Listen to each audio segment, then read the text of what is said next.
өнгөрсөн өвөл нэг сард нөгөө валютын ханш өсөөд тэгээд тэрийн манай нефтийнхэн баг зэрэг далдуулаад тэгээд нэг ажлын хэсэг гараа судалгаа хийсэн чинь тэр судалгаанаас бол Монголд орж ирж байгаа 1 сая тонн одоо шатхууны 60 орчим хувь нь бол дизель тэрний 70 орчим хувь нь бол уул уурхайн салбарт үйл ажиллагаа явуулж байгаа аж ахуйн нэгжүүдэд нээлүүлэгдэг юм байна гэсэн ийм дүгнэлт бол гарсан. Энийг бол бид тэр үед нэг ангид байсан учраас бол ойлгож байгаа хаа гэж ойлгож байна. Тэгээд тэрний дараа энэ уул уурхайн салбарт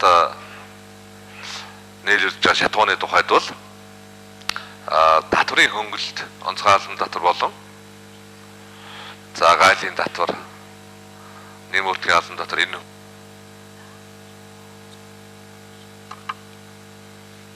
яагаад унтарч гав гişүн микрофоныг нээ хариултыг дөрвөөр эхлүүлчих нэгээр тавиад байгаа юм.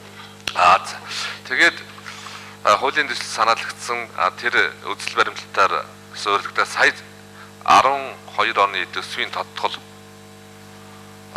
батлах мөн 13 оны төсөвтэй холбоотойгоор төсвийн хуультай холбоотойгоор энэ асуудал шийдэгдсэн байгаа. Одоо засгийн газрын тогтоол гаргуулах юм. Өөрөөр хэлбэл уул уурхайн салбарт үйл ажиллагаа явуулж байгаа аж ахуйн нэгжүүдийн тухайд бол тэр татврын хөнгөлөлтүүд үзүүлэхгүй.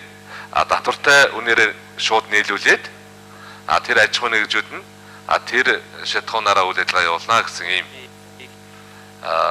хууль бол хуулинд гарсан төсвийн тухай хуультай хамт. Тэгээд одоо засгийн газрын тогтоолоор хэрхэн тэр аж ахуйн нэгжүүдэд нийлүүлсэн татвараас тэр татврын хөнгөлөлтгүй саяны татваруудаа авах уу гэдэг асуудлыг зохицуулах засгийн газрын тогтоол энэ батлагдана гэдэг. Ерөнхий аудиторыг чөлөөлөх тухай асуудал байна.